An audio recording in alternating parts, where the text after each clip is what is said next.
Hello दोस्तों, स्वागत है आप सबका अरावली पाठशाला पर। मैं पंकज मालवीय आप सबका हार्दिक स्वागत अभिनंदन करता हूं।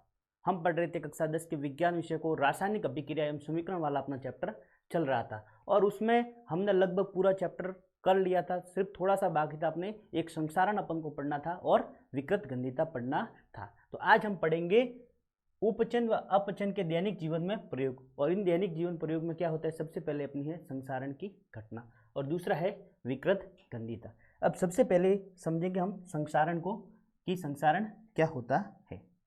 तो संसारण क्या होता है कि आपने घर पर देखा होगा कि कहीं लोहे की वस्तु पड़ी है, तो पहले जब हम लाते हैं तो वो पूरी एकदम नहीं होती है, लेकिन धीरे धीरे जब वो बाहर पड़ी रहती है तो उसके ऊपर एक भूरे रंग की परत चढ़ जाती है और वही परत चढ़ना क्या कहलाता है, संसारण कहलाता है। उसी तरह चांदी की वस्तु लाते हैं तो उसके ऊपर भी एक परत चढ़ जाती है और वो परत चढ़ना क्या कहलाता है, संसारण कहलाता है। फिर तांबे की परत, तांबा होता है, उसके ऊपर भी हरे रंग की परत चढ़ जाती है, जिसको क्या बोलते हैं, संसारण बोलते हैं। किस प्रकार से, ये इस प्रकार से लोहे की, मान लो ये क्या है, जंजीर, इसको अपन ने लाया था और इसके ऊपर किसकी परत चढ़ गई, जंग की परत चढ़ गई। और किस प्रकार से चढ़ती है कि ये हमने क्या लाया था, लोहा, क्या लाया था, लोहा Fe लाया था।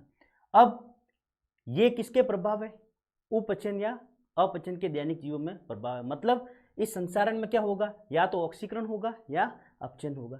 तो इस हमने लोहा लाया और इसको अपन ने बाहर रख दिया। अब ये लोहा बाहर पड़ा पड़ा क्या करेगा, क्या किसके संपर्क में आएगा, बाहर क्या है, वायु, क्या है, वायु। तो बाहर किसके संपर्क में आ गया, वायु के संपर्क में आ गया। किसके संपर्क में आ गया, वायु के संपर्क में आ गया। अब वायु के संपर्क में आ गया और वायु में क्या थी, ऑक्सीजन, क्या थी, ऑक्सीजन, और ये ऑक्सीजन थी। या फिर इसके बाहर में क्या पड़ा था, कोई जल है या अम्ल, कोई भी अम्ल या सार। जब अम्ल सार वाले अपन चैप्टर पढ़ेंगे तो अम्ल क्या होते हैं, सार क्या होते हैं, किस प्रकार से अभिक्रिया करते हैं, मैं सब आपको बताऊंगा। तो ये अम्ल सार या वायु के साथ क्या करेगी, ये अभिक्रिया करेंगे। तो ये फेरस के साथ आके क्या जुड़ गई, ऑक्सीजन, और क्या करेगी, ये फेरस ऑक्साइड का निर्माण करेगी। किसका, फेरस ऑक्साइड का निर्माण करेगी और अभिक्रिया को संतुलित कर देते हैं अपन।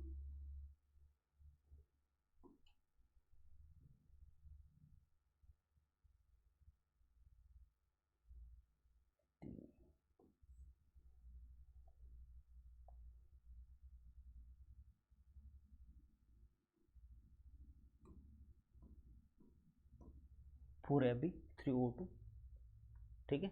तो ये क्या बन जाएगा इसके ऊपर। तो अब ये इसके साथ क्या, लोहे के साथ आके क्या जुड़ गया, ऑक्सीजन आके जुड़ गया। और जहां पर ऑक्सीजन जुड़ता है वहां पर क्या होता है, ऑक्सीकरण। क्या होता है, ऑक्सीकरण। क्या होगा, ऑक्सीकरण होगा, जिसको अपन क्या बोलते हैं, उपचन भी बोलते हैं, ठीक है। तो क्या होता है, जंग लगना क्या कहलाता है कि जब जब क्या होता है कि जब कोई धातु चाहे वो लोहा हो, चांदी हो, कॉपर हो, वो धातु क्या करेगा, किसके साथ,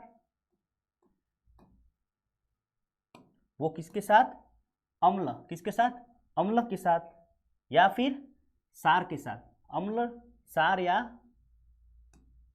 फिर नमी। नमी का मतलब कोई वायु, मतलब अपने जल, नमी क्या है, वायु की ऐसी मात्रा जिसमें क्या हो, जल हो, फिर है इनके संपर्क में आती है तो वह संसारित हो जाती है। इस प्रक्रिया को क्या बोलते हैं, संसारण बोलते हैं।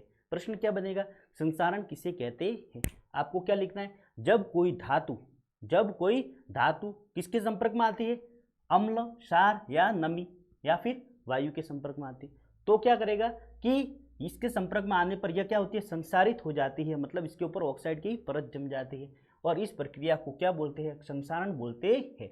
अब संसारण के एग्जाम्पल क्या है कि लोहे पर क्या लगना, जंग लगना। लोहे पर क्या लगना, जंग लगना क्या है, संसारण होता है। और लोहे पर जंग की परत की रंग, कलर कैसा होता है, भूरे रंग का परत। उसके बाद है चांदी के ऊपर कौन से रंग की परत होती है, काले रंग की परत चढ़ती है। तांबे के ऊपर हरे रंग की परत चढ़ती है। ये क्या होते हैं, संसारण। प्रश्न क्या पूछेगा आपको कि संसारण होता है, क्या होता है संसारण, उसमें लोहे के ऊपर कौन से रंग की परत चढ़ती है, तो आप बताओगे भूरे रंग की। सर कौन से रंग की, भूरे रंग की परत चढ़ती है। फिर उसके बाद बोलेंगे कि चांदी पर किस रंग की परत चढ़ती है? तो चांदी पर चढ़ती है कौन से रंग की? काले रंग की परत चढ़ती है। उसके बाद पूछेंगे कि तांबे पर कौन से रंग की परत चढ़ती है? तो तांबे पर हरे रंग की परत चढ़ती है। एक नंबर के सवाल में पूछेगा कि जब चांदी संसारित हो जाती है तो उसके ऊपर की परत या उसका रंग हो जाता है, तो आप बोलोगे काला रंग। तांबे के ऊपर हरा रंग, ठीक है। और इसी तरह लोहे पर पूरी परत चढ़ना क्या कहलाता है? संसारण कहलाता है। अब आप देखोगे ये क्या है? तांबा, और इस तांबे के ऊपर कैसे हरे रंग की ये परत, तांबे का ये नल लगा हुआ है उसके ऊपर कैसे हरे रंग की परत चढ़ जाती है, ये क्या कहलाता है? संसारण कहलाता है। इसी प्रकार लोहे पर भूरे रंग की परत चढ़ना क्या कहलाता है? संसारण कहता है। फिर चांदी पर काले रंग की परत चढ़ना क्या कहलाता है? संसारण कहलाता है। अब ये देखो, ये हमने क्या लाया था? सबसे पहले तांबे का लोटा लाया था। इस लोटे के ऊपर क्या किया? अपने इसको बाहर रखा, तो ये किसके संपर्क में आ गया? वायु के संपर्क में या नमी के संपर्क में आ गया। ऑक्सीजन के साथ रिएक्ट किया, क्या हुआ? इसका ऑक्सीकरण, ये संसारित हो गया। संसारित होने के बाद इसका रंग कैसा हो गया? हरा रंग हो गया। फिर मम्मी ने क्या किया कि बाहर से लेकर जब अपन अम्लोसार पढ़ेंगे किस प्रकार से ये परत हटती है वो मैं आपको बताऊंगा। जब इसके ऊपर मम्मी ने क्या किया, अपन नींबू या किसी से अपन इसके ऊपर क्या करते हैं? घिसते, तो क्या होता है कि इसके ऊपर से ये जो ऑक्साइड की परत जमी होती है वो ऑक्साइड की परत बाहर निकल जाती है और वापस लोटा क्या हो जाता है? अपने पहले जैसा हो जाता है। तो इसमें आपको याद क्या रखना है कि संसारण क्या होता है? तो संसारण क्या होता है कि जब कोई धातु अम्ल, सार या नमी के संपर्क में आती है तो वो संसारित हो जाती है, इसे क्या बोलते हैं? संसारण। संसारण के आपको एग्जाम्पल याद रखने हैं कि लोहे पर भूरे रंग की परत चढ़ना, चांदी पर कलर का रंग याद रखना, चांदी के ऊपर काले रंग की परत चढ़ना, और तांबे के ऊपर हरे रंग की परत चढ़ना क्या कहलाता है? संसारण कहलाता है। अब उसके बाद है अपना दूसरा क्या है? विकृत गंधिता। क्या है? विकृत गंधिता। विकृत गंधिता में नाम में देखो आप, विकृत गंधिता में नाम में क्या लिखा हुआ है कि विकृत गंधिता। विकृत का मतलब है खराब होना, विकृत का मतलब भी क्या है? खराब होना। और दूसरा शब्द क्या है? गंधिता, मतलब गंध क्या हो जाती है? परिवर्तन या खराब हो जाती है। किसकी गंध खराब हो जाती है? कि अपन क्या करते हैं, बाहर से कोई भी खाना वगैरह होता है तो जिसमें क्या हो? वसा या तेल हो, और जब वो पड़ी रहती है और ऑक्सीजन के संपर्क में आती है तो उसकी गंध क्या हो जाती है? परिवर्तित हो जाती है। नाम में क्या है? विकृत। यानी विकृत का मतलब क्या होगा कि क्या हो रहा है? खराब। विकृत का मतलब क्या होगा कि खराब। और क्या खराब हो रहा है? गंध। क्या हो रही है? गंध या खराब हो रही है, परिवर्तन हो रहा है। किसमें? गंध में। और किसकी गंध में? खाद्य पदार्थ की। खाद्य पदार्थ है उनकी गंध में परिवर्तन हो रहा है। और कारण क्या है? किसके कारण हो रहा है? कि ऑक्सीजन के संपर्क में आने पर क्या हो रहा है? विकृत गंधिता होती है। तो विकृत गंधिता क्या होती है कि जब विकृत गंधिता क्या होती कि जब खाद्य पदार्थ क्या आते हैं? जब खाद्य पदार्थ वायु के संपर्क में आते हैं तो उसमें उपस्थित वसा या तेल का क्या हो जाता है? ऑक्सीकरण हो जाता है, और वो क्या हो जाती है? उनकी गंध में परिवर्तन हो जाता है। इसको क्या बोलते हैं? विकृत गंधिता बोलते हैं। तो विकृत गंधिता क्या है?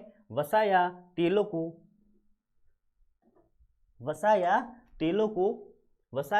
को लंबे समय तक वायु की उपस्थिति में खुला रखने पर उनका ऑक्सीकरण हो जाता है। क्या हो जाता है? ऑक्सीकरण। क्या हो जाता है? ऑक्सीकरण। ये याद रखना।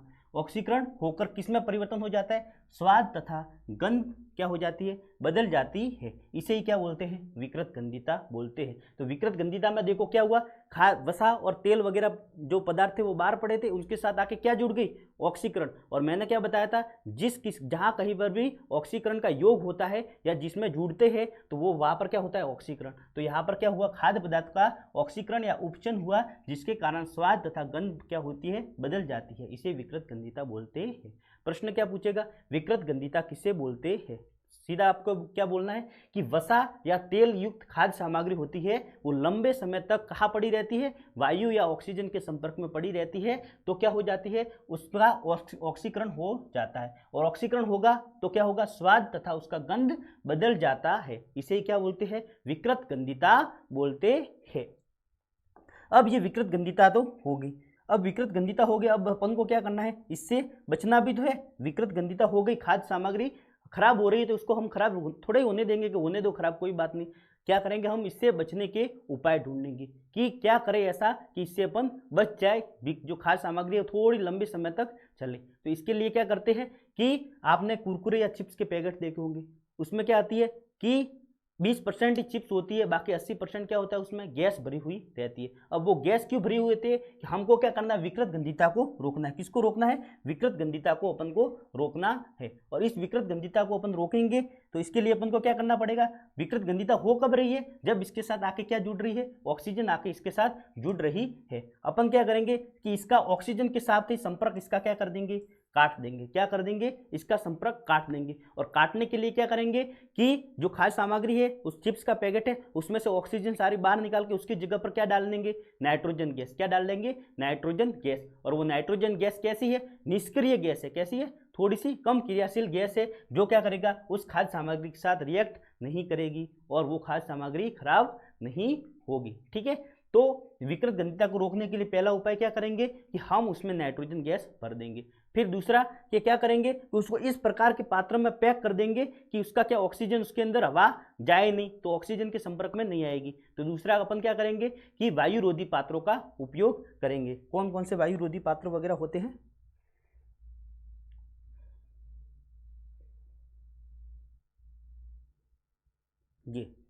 ये इस प्रकार के फूड टाइट कंटेनर होते हैं, उनको क्या बोलते हैं, वायुरोधी पात्र। इसके अंदर ये देखो भरे हुए बिस्किट वगैरह ये सारे भरे हुए। उसके बाद है दूसरा, ये क्या है, उसके अंदर नाइट्रोजन गैस भर दी। ये अपने हो गए विकृत गंधिता से बचने के उपाय। तो पहला क्या करेंगे कि निष्क्रिय गैस नाइट्रोजन को वातावरण में रखकर क्या करेंगे, उसको वायुरोधी करेंगे। दूसरा, अपन खाद्य सामग्री लंबे समय तक रखने के लिए घर में फ्रिज में रख देते हैं, तो ये क्या है, शीतलन के द्वारा उसको क्या करते हैं, बचा के रख सकते हैं। फिर है खाद्य पदार्थों को वायुरोधी पात्र मतलब सील बंद करके रखना, यह भी क्या है, विकृत गंधिता को रोकने के उपाय। फिर है प्रतिऑक्सीकारक पदार्थ मिलाकर। प्रतिऑक्सीकारक पदार्थ क्या कि जो क्या करे, ऑक्सीकरण की दर को क्या कर दे, धीमी कर दे। खाद्य पदार्थ का क्या ऑक्सीकरण हो रहा है, उसी के कारण विकृत गंधिता हो रही है, उसको क्या कर दे, रोक दे। इसके लिए आपने देखा होगा कि अपने मम्मी वगैरह होती है, उसमें अचार में क्या डालते हैं, नमक डालते हैं और जो सिट्रिक एसिड वगैरह डालते हैं। तो ये सारे क्या करते हैं, ऑक्सीकरण की प्रक्रिया को धीमा कर देते हैं, जिससे जो अपने अचार वगैरह ये लंबे समय तक पड़े रहते हैं। ठीक है, फिर शक्कर भी मिलाते हैं। शक्कर ज़्यादा मात्रा में मीठा अचार होता है तो वो जल्दी खराब नहीं होता है। उसके अंदर नमक ज़्यादा डालते हैं, इसके कारण भी क्या होता है, ये खराब नहीं होता है। उसके अलावा उसमें सिट्रिक एसिड वगैरह डाल के भी विकृत गंधिता को क्या करते हैं, कम करते हैं। इनको क्या बोलते हैं, प्रतिऑक्सीकारक पदार्थ। तो विकृत गंधिता को रोकने के 4 उपाय आपको याद रखने हैं।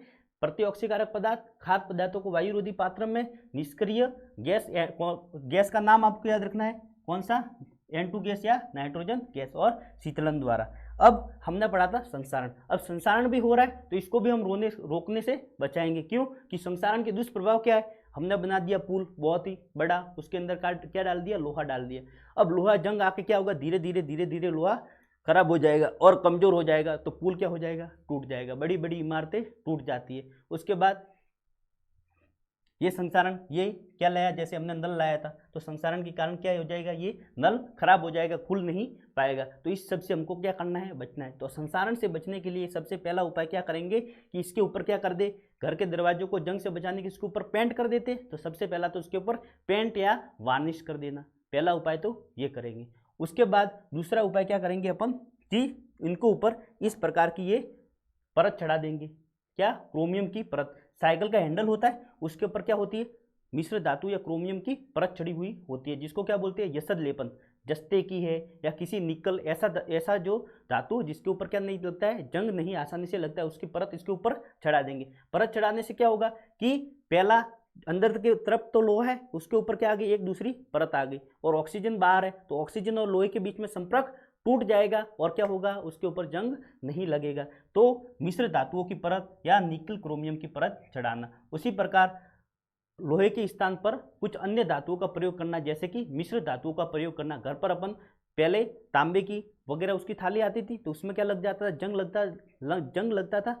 तो फिर बाद में क्या किया कि स्टील की थाली अभी आती है घर में, तो वो क्या होता है, उसके ऊपर मिश्र धातु की बनी हुई स्टेनलेस स्टील होती है, जिसके कारण क्या होता है, वो वायु ऑक्सीजन के संपर्क में नहीं आती है और उस पर जंग नहीं लगता है। तो संसारण के उपाय में अपन क्या लिखेंगे कि संसारण को रोकने के उपाय क्या करेंगे, कौन कौन से उपाय है। सबसे पहला धातु की परत पर क्या करना, पेंट करना। क्या करना, पेंट करना। फिर है मशीन की पुर्जों पर तेल अथवा ग्रीस को लगाना। क्या करना? तेल अथवा ग्रीस को लगाना। तो मशीन के पुर्जों पर क्या लगना? तेल अथवा ग्रीस का लगाना।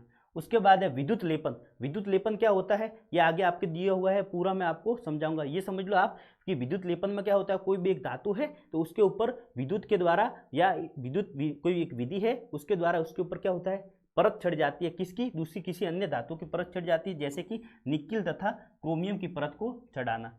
फिर है मिश्र धातुओं का प्रयोग करना। मिश्र धातुओं का क्या अपने घर पर स्टेनलेस स्टील का प्रयोग करते हैं, ये क्या है? मिश्र धातुओं का प्रयोग करना। और गैल्वेनीकरण विधि द्वारा ही क्या किया जाता है, किसी अन्य धातु की परत इसके ऊपर चढ़ाई जाती है। तो ये संसारण को रोकने के उपाय है। विकृत गंधिता और संसारण में से प्रश्न किस प्रकार से बनेगा? परिभाषा पूछेंगे, संसारण किसको बोलते हैं और विकृत गंधिता किसको बोलते हैं। उसके बाद विकृत गंधिता को रोकने के लिए किस गैस का प्रयोग किया जाता है, ये आपको याद रखना है, नाइट्रोजन गैस का प्रयोग किया जाता है। उसके बाद संसारण में पूछेंगे किस किस धातु पर किस किस रंग की परत चढ़ती है, और दोनों में क्या हो रहा है? ऑक्सीकरण। क्या हो रहा है? ऑक्सीकरण या उपचयन के कारण ही क्या हो रहा है? संसारण तथा विकृत गंधिता होती है।